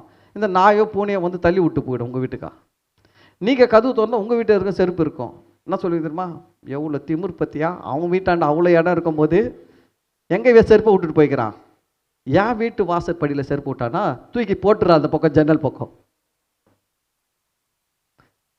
பழி வாங்குற அந்த கோவம் வந்துச்சுன்னா பாருங்களேன், என்ன ஒன்றும் செய்வோம். அதுதான் மன்னிக்கணும் பாருங்க. ஏன்னா கடவுளுக்கு பயப்படுகிறவன், மறுமை இதற்கு பின்னாடி கடவுள்கிட்ட நான் பதில் சொல்லணுன்ற ஒரு எண்ணம் இருக்கிறவன் மன்னிப்பான். ஆமென். இயேசு பாருங்க அதை பற்றி பேசுகிறாரு. என்ன பேசுகிற பாருங்க, மத்தேயு 26வது அதிகாரம் 53வது வசனத்தில் சொல்கிறாரு, நான் இப்பொழுது என் பிதாவை வேண்டிக் கொண்டால் அவர் 12 லேகியோனுக்கு அதிகமான தூதரை என்னிடத்தில் அனுப்ப மாட்டார் என்று நினைக்கிறாயா? இயேசு சொல்கிறாரு, என்னை காப்பாற்றணும், இவங்களெல்லாம் காலி பண்ணணும் அப்படின்னு நான் நினச்சேன்னா, நான் ஒரு ஜபம் பண்ணேன்னு வச்சுக்கோங்களேன், பிதாவே தேவ தூதர்களை அனுப்புங்க அப்படின்னா எவ்வளோ பேர் இருக்கிறாங்களா? 12 லேகியோன். 12 லேகியோன்னா ஒரு லேகியோன்னா 6000. அப்போ 12 லேகியோன்னா எவ்வளோ? 6 12 72. 72,000 தேவ தூதர்கள் இருக்கிறாங்களாம். யார்கிட்ட? ஆண்டவர்கிட்ட. அவர் சொல்கிறாரு 72 கணக்கில் அதுக்கு மேலே இருக்கிறாங்க. 72,000க்கும் மேலே தேவ தூதர்கள் இருக்கிறாங்க. அவர் சொல்கிறாரு, நான் ஒரு ஜபம் பண்ணேன்னா என் பிதா என்ன பண்ணுவார்? 72ல் 1,00,000 தேவ தூதர்கள் கூட அனுப்பிடுவார். 1,00,000 ஒரு தேவ தூதன் இறங்கி வந்தான். கவனிங்க, 1 நைட்டில் 1,85,000 பேரை காலி பண்ணிட்டான். ஒரே ஒரு தேவதூதன் இறங்கி வந்து ஒரே இரவில் 1,85,000 பேரை என்ன பண்ணாரு? சங்கரிச்சாருங்க. பாருங்க, எகிப்து தேசத்தில் இஸ்ரவேல் ஜனங்கள் இருக்கிறாங்க. ஆனால் எகிப்தியர்கள் வீட்டில் ரத்தம் பூசப்படல, பஸ்கா ஆட்டுக்குட்டி ரத்தம். ஆனால் அந்த எகிப்தியர்கள் தேசத்தில் இருக்கிற அரசனுடைய முதற்பிள்ளை கொண்டு ஆண்டியின் முதற்பிள்ளை வரைக்கும் மிருக ஜீவனில் இருக்கிற முதற்பேர் அனைத்தும் ஒரே இரவில் மரித்தது. தேவ தூதர்கள் செயல்பட்டார்கள். நான் சொல்கிறேன், இயேசு சொல்கிறாரு, எனக்கு அவ்வளோ தேவ தூதர்கள் இருக்கிறாங்க. நான் இவனெல்லாம் பழி வாங்கணும்னு நினச்சா நான் ஒரு ஜபம், சின்ன ஜபம் பண்ணனா போதும், தேவ தூதர்கள் இறங்கி வந்து எல்லாரையும் என்ன பண்ணுவாங்க? அந்த ரோம பட்டணத்தில் ஒரு ரோமரும் இருக்க முடியாது, ஒரு யூதனும் இருக்க முடியாது, எல்லாரையும் காலி பண்ணிடுவாங்க. அவ்வளோ பவர் இருக்குது. ஆனால் பவர் வச்சுன்னு மன்னிச்சாரு. அதுதாங்க உண்மையான மன்னிப்பு. சில பேர் மன்னிப்போம், எப்போ மன்னிப்போம் தெரியுங்களா? பவர் இருக்காது நம்மக்கிட்ட, அவனை ஒன்றுமே பண்ண முடியாது. அவனை என்ன சொல்லணும் தெரியுமா? நம்மள ஒரு கௌரவமாக சொல்லிட்டு வருவோம், சரி சரி நான் மன்னிச்சேன் ஒழுங்க வாங்க. ஏன்னா என்னால் ஒன்றும் பண்ண முடியாது அவனை. இதை பண்ண முடிஞ்சவன என்ன பண்ணுவோம்? யோசிச்சு பாருங்க. பண்ண முடியாதவனை மன்னிச்சிடுறோம், பண்ண முடியும், பிடிச்சி 2 குத்து குத்த முடியும் அப்படின்னு ஒருத்த மாட்டிக்கினானா மன்னிச்சா அதுதான் உண்மையான மன்னிப்பு. நான் ஒரு குத்து குத்துறா 10 குத்து குத்துவான்றோன்னா நான் மன்னிக்கிறது மன்னிப்பு கிடையாது. ஹல்லேலூயா. நீ நிறைய பேர் எப்படி மன்னிப்பாங்க தெரியுங்களா? திருப்பி அடிக்கிற மாதிரி இருந்தால் மன்னிச்சிடுவாங்க, இவங்க அடிக்கிற மாதிரி இருந்தால் மன்னிக்கவும் மாட்டான், அடிச்சுட்டு போயிடுவாங்க. நான் சொல்கிறேன், இயேசு பாருங்க 1,00,000 தேவ தூதர்களை பிதா அனுப்ப சித்தமாக இருக்கிறார். ஆனால் இயேசு அவர்களை மன்னித்தார். அதுதான் உண்மையான மன்னிப்பு. நான் சொல்கிறேன், நம்ம மன்னிக்க வேண்டும். பழி வாங்கணுன்ற எண்ணமே இருக்கக்கூடாதுங்க. மன்னிச்சிருங்க. ஏன்னா நம்ம கடவுளுக்கு முன்னாடி போய் நிற்க போகிறோம், ஆண்டவருக்கு முன்னாடி நிற்க போகிறோம். ஆண்டவர் நம்மை விசாரிப்பார், நம்மக்கிட்ட கேட்பார், நம்ம பதில் சொல்லணும். அதுக்காகவே மன்னிச்சு போய் தொலைறோம் போட. நான் சொல்கிறேன், நீங்கள் மன்னிச்சு பழகிட்டீங்கன்னு வச்சுக்கோங்களேன், அதுக்கு பிறகு எவன் எது பேசுகிறாலும் மன்னிக்கிறது ஈஸியாகிடும். கொடுத்து பழகிறவனுக்கு கொடுக்குறது ஈஸியாகிடும். வெயிட்டு தூக்கி பழகிறவனுக்கு வெயிட்டு தூக்குறது ஈஸியாகிடும். மன்னிச்சு பழகிறவனுக்கு மன்னிக்கிறது ஈஸியாகிடும். சிலரால் ஏன் மன்னிக்க முடியலன்னா மன்னிச்சே பழகலை. அது எப்படி நான் மன்னிக்கிறது? திருப்பி பாஸ்டர்கிட்டே முறுக்குவாங்க. பாஸ்டர் கேட்குறது தப்பாக நினைக்காதீங்க, உனக்கு பண்ணால் நீங்கள் மன்னிப்பீங்களா? ஏப்பா எனக்கு பண்ணல, உனக்கு தான் பண்ணியிருக்கிறா, மன்னிக்க வேண்டிய நிலையில் நீ தான் இருக்கிற, நீ மன்னிப்பா முதல்ல, எனக்கு வரும்போது நான் பார்த்துக்கிறேன். என்கிட்ட வந்துடுவாங்க. நீங்கள் சொல்லுங்கள், உங்களுக்கு பண்ணால் மன்னிப்பீங்களா? சரி, நான் என்ன சொல்கிறேன், மன்னிச்சு பழகுங்க. கடைசியா இயேசு அவங்கள ஏன் மன்னிச்சார் தெரியுங்களா? இப்போ மன்னிக்கலைன்னா அவனை இயேசு எப்பவுமே மன்னிக்க முடியாது. இப்போ மன்னிக்கலன்னு வச்சுக்கோங்களேன், அவனை எப்பவுமே என்ன பண்ண முடியாது? மன்னிக்கவே முடியாதுங்க. கடைசி சான்ஸு, கடைசி சான்ஸு, இயேசுக்கே கடைசி சான்ஸ் அதுதான் அவனை மன்னிக்கிறதுக்கு. ஏன்னா இதுக்கு பிறகு அவர் மன்னிக்கலைன்னா மாம்சத்தில் இருக்க மாட்டார். அவர் உயிர் தெழுந்து போயிடுவார். உயிர் தெழுந்து போயிட்டு அவனை மன்னிச்சா அந்த மன்னிப்பு அவனுக்கு பலிக்காது. இயேசு அதனால் பார்த்தாரு, கடைசி நேரம் நான் மன்னிச்சு தான் ஆகணும், மன்னிச்சாரு. அதுக்கப்புறம் சாகும்பொழுது சமாதானத்தோடு சாகணும். சாகும்பொழுது எப்படி சாகணும்? சமாதானத்தோடு சாகணும். சாகும் போது ஒரு வெறுப்போடு, எரிச்சலோடு, ஒரு பழி வாங்குற குணத்தோடு சாவக்கூடாது. சில பேர் பாருங்க, சாகும் போது சும்மா இருக்க மாட்டான், கூப்பிடுவான், இழுத்துக்குன்னு இருக்கும், காது கிட்ட வச்சோன்னா சொல்லுவான், பக்கத்து வீட்டுக்காரன் விட்டுறாத. சாவும் போது சொல்லிட்டு சாவுற வார்த்தையை பார். பக்கத்து வீட்டுக்காரடா விட்டுறாத, உன் சித்தப்பாவை விட்டுடாத, உன் பெரியப்பாவை பார்த்துக்கோ, அந்த ஆள் மோசமானமா, அவனுக்கு நீ மறந்துடாத அவன் செஞ்சதெல்லாம். என்னால் தான் முடியல, நான் போகிறேன், நீ தான் பண்ணு, செய். அப்படி தான் செய்வோம் மனுஷனுக்கு, அப்படி தான் பாருங்க. ஆனால் இயேசு அந்த இடத்துல என்ன காட்டுறது தெரியுங்களா? சாகும்போது சமாதானத்தோடு போகணும். ஜீவன் சமாதானத்தோடு போகணும்.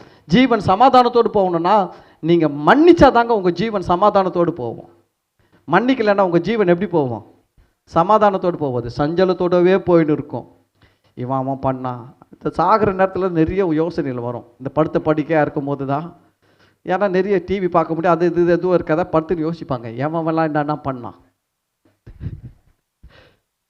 எல்லாத்தையும் யோசிச்சு அப்போ தான் பேசிட்டு இருப்பாங்க. ஒவ்வொருத்தரையாக கூப்பிட்டு, அவன் என்ன பண்ணா தெரியுமா, இவன் என்ன பண்ணா தெரியுமா, அவன் என்ன பண்ண தெரியுமா, இவன் என்ன பண்ணான் தெரியுமா, இப்படியே லைனாக பேசி பேசி எல்லா கோபத்தையும் வச்சுக்கின்னு சாகும் போது ஒரு நிம்மதி இல்லாமல் சாகுறது.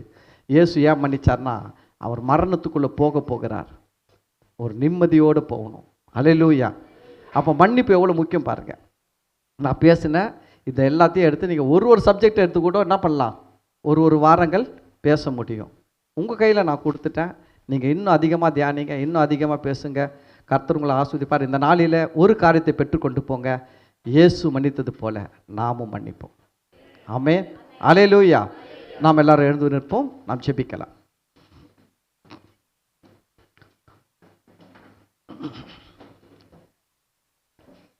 ஸ்தோத்திர ஆண்டவரே, இந்த நாளிலும் கூட இயேசு கிறிஸ்து கல்வாரி சிலுவையில் பேசின முதல் வார்த்தை மன்னிப்பு என்று பார்த்தோம். அந்த மன்னிப்பில் அநேக காரியங்களை பார்த்தோம். ஆண்டவரே, நாங்கள் கூட எங்கள் வாழ்க்கையில் மன்னிக்க பழகணும். ஆண்டவரே, மன்னிக்கிறதுல பழகணும். ஆண்டவரே, எங்களுக்கு விரோதமாக மனுஷர்கள் செய்யும் தவறுகள், ஆண்டவரே, எங்களுக்கு விரோதமான செய்கிற செயல்கள், பேச்சுக்கள் எல்லாவற்றையும் நாங்கள் மன்னிக்க, அதிலிருந்து கடந்து வர ஆண்டவரே எங்களுக்கு அந்த மன்னிக்கிற தன்மை இயேசுவின் நாமத்தில் பெருகட்டும். ஆண்டவரே, ஆண்டவரே, அன்பு பெருகும் பொழுது மன்னிப்பு பெருகுன்ட்டு பார்த்தோம். ஆண்டவரே அப்பா, எங்களுக்கு விரோதமாய் செய்கிறவர்களை நாங்கள் நேசிக்க, அவர்களை மன்னிக்க எங்களுக்கு ஒரு கிருபை எங்களுக்கு உண்டாகட்டும். இந்த வார்த்தைகளை நேரில் கேட்ட, ஆன்லைனில் கேட்ட ஒவ்வொரு பிள்ளைகளுக்காக செபிக்கிறேன். ஆண்டவரே, இந்த பிள்ளைகளுடைய மனசில் யாரை குறித்து மன்னிக்கக்கூடாதபடிக்கு கசப்பு ஆண்டவரே இருக்கும்னா, வேதனை இருக்கும் என்றால், ஆண்டவரே அப்படிப்பட்டவர்களையும் மன்னிக்கத்தக்கதாக கர்த்தருடைய கிருபை அவருடைய இருதயங்களை நிரப்புவதாக, அவருடைய உள்ளங்களில் கர்த்தருடைய வல்லமை இறங்குவதாக, ஆண்டவரே அவருடைய ஆத்மாவில் கர்த்தருடைய எண்ணம் இறங்குவதாக, அந்த தெய்வீக அன்பு அவர்களை நிரப்புவதாக. இந்த நாளில் அப்படிப்பட்டவர்களையும் மன்னித்து ஆண்டவரே கடந்து வர உதவி செய்வீராக. ஆண்டவரே, இந்த பிள்ளைகள் மன்னிக்கும் பொழுது ஒரு பெரிய ஆசீர்வாதத்தின் கதவு இவர்களுக்காக திறக்கப்படுகிறது என்பதை இவர்கள் அறிந்து கொண்டு, ஆண்டவரே, மற்றவர்களை மன்னிக்கிற கிருபை இவர்களுக்கு பெருகட்டும். ஆண்டவரே, மன்னிக்க உதவி செய்யுங்க. ஆண்டவரே, இந்த நாளில் கூட எங்களும் ஆண்டவர் நாங்களும் மற்றவர்களுக்கு விரோதமாக ஏதாவது செய்திருந்தால் அதற்காக எங்களை மன்னிக்கும்படியாக செபிக்கிறோம். ஆண்டவரே, நாங்கள் யாருக்காக விரோதமாக பேசியிருந்தால் செஞ்சிருந்தால் ஆண்டவரே அப்படிப்பட்டவங்களை நாங்கள் மன்னிப்பு கேட்க எங்களை ஒப்பு கொடுக்கிறோம். ஆண்டவர், திரும்பவும் நாங்கள் அப்படிப்பட்ட காரியங்களை செய்யாதபடிக்கு எங்களுக்கு உதவி செய்யுங்கப்பா.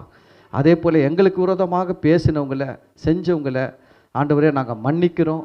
ஆண்டவர், திரும்ப திரும்ப அவர்களை எங்களை வேதனைப்படுத்தாத படிக்கு ஆண்டவரே அவர்களுக்கு கர்த்தர் உதவி செய்யும்படியாக எங்களை விட்டு தூரப்படுத்தும்படியாக செபிக்கிறோம். ஆண்டவரே, தொடர்ந்தப்பா இந்த நாள் இந்த ஆராதனை வந்து கலந்து கொண்ட ஒவ்வொரு பிள்ளைகளையும் கர்த்தர் ஆசீர்வதிங்க. மன்னிக்கிறதுனால வருகிற நன்மைகள் இவர்கள் மேலே வரட்டும். ஆண்டவரே, மன்னிக்கிற குணங்கள் பெருகட்டும். ஆண்டவரே, மன்னிக்க கூடாதபடிக்கு இருக்கிற எல்லா மாம்சத்தின் எண்ணங்கள் எல்லாம் இயேசுவின் நாமத்தில் நீங்கி போகட்டும். தொடர்ந்து ஆண்டவரே பிள்ளைகளை ஆசீர்வதிங்க. இந்த நாளில் நடக்க போகிற ஒவ்வொரு ஊழியங்களையும் கர்த்தர் பொறுப்பெடுத்து நடத்துங்க. இந்த வாரம் முழுவதும் ஆண்டவர் ஒவ்வொரு பிள்ளைகளின் வாழ்க்கையில் நன்மைகளும் ஆசீர்வாதங்களும் கிருபைகளும் பெருகுவதாக என்று ஜெபிக்கிறேன் ஆண்டவரே. அப்பா, இந்த ஆராதனையின் மூலம் வருகிற துதிகன மகிமை மாட்சிமைகளை உமக்கு செலுத்துகிறோம். ஆண்டவராகிய இயேசு கிறிஸ்து நாமத்தில் ஜெபிக்கிறோம், நன்றி செலுத்துகிறோம் நல்ல பிதாவே, ஆமேன். என் ஆத்துமாவே கர்த்தரை ஸ்தோத்தரி, என் முழுவலுமே அவர் பரிசுத்த நாமத்தை ஸ்தோத்தரி. என் ஆத்துமாவே கர்த்தரை ஸ்தோத்தரி, கர்த்தர் செய்த சகல உபகாரங்களை மறவாதே, ஆமேன். பிதாவாகிய தேவனுடைய அன்பும் கர்த்தராகிய இயேசு கிறிஸ்துவின் கிருபையும் பரிசுத்த ஆவியினுடைய அன்யோன்யமும் ஐக்கியமும் ஆசீர்வாதமும் வழிநடத்துதலும் இப்பொழுதும் ஆண்டவராகிய இயேசு கிறிஸ்துவின் வருகை வரையிலும் நம் அனைவரோடும் கூட இருப்பதாக, ஆமேன். ஹல்லேலூயா, ஹல்லேலூயா, ஹல்லேலூயா. கர்த்தர் உங்களை எல்லாரையும் ஆசீர்வதிப்பார். God bless you.